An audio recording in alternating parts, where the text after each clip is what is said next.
Welcome to the PTCB Prep Guide, where we break down complex pharmacy topics so you can ace your exam.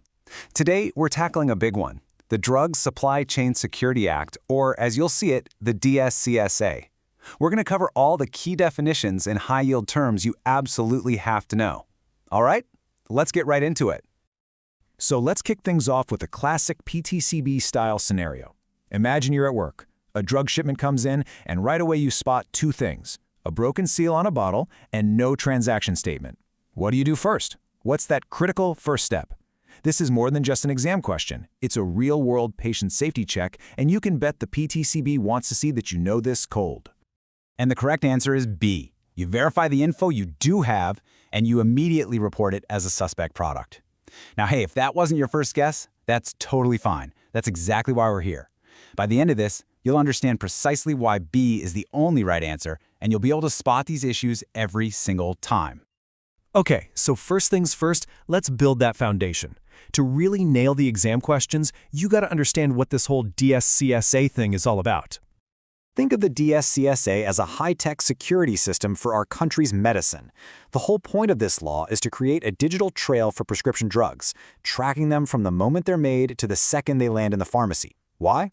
To catch and remove dangerous products. We're talking fakes, stolen drugs, contaminated stuff, before they ever get near a patient. Now listen up, because this is why you really need to pay attention. The DSCSA is a major point of emphasis on the new PTCB syllabus. This is not just some obscure fact you might see. It's a core topic they expect you to know inside and out. Mastering this is a huge step toward passing that exam. All right, let's talk lingo. Learning the key terms of the DSCSA is your ticket to quickly understanding and correctly answering those tricky exam questions. These are the buzzwords you've got to know. First up is serialization. Honestly, this is the engine that makes the whole DSCSA system run. It means every single bottle or box of medicine gets its own unique serial number. Think of it like a social security number, but for a bottle of pills.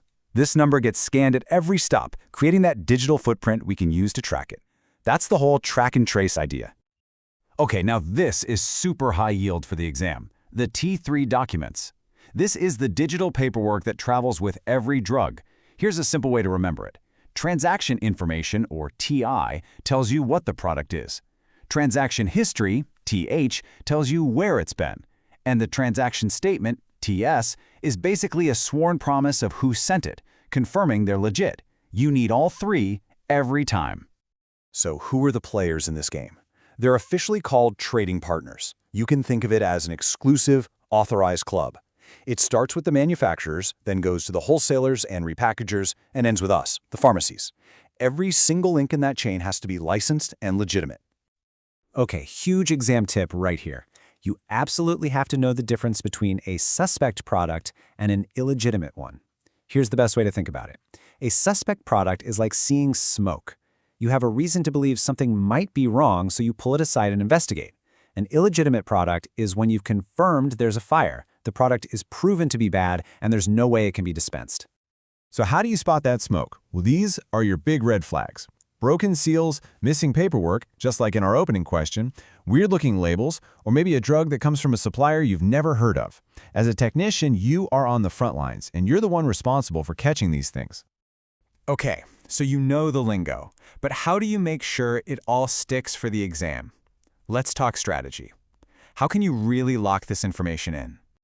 A great way to study this is to visualize the journey.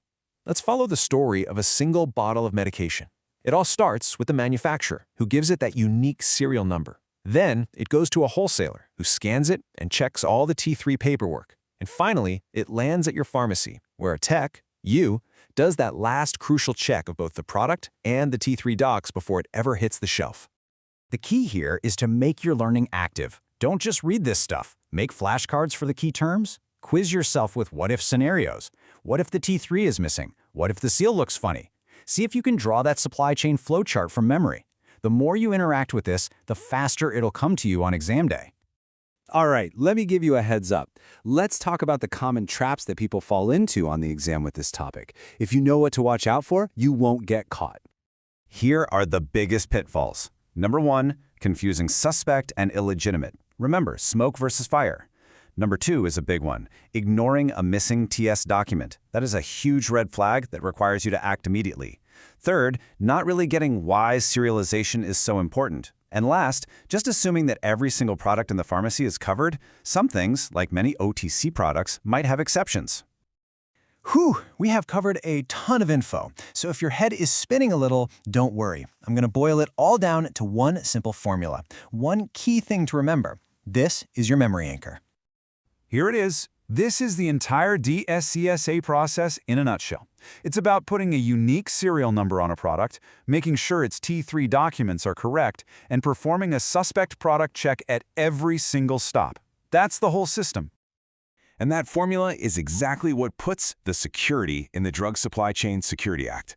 Those three pieces working together are what give us a secure and traceable supply chain.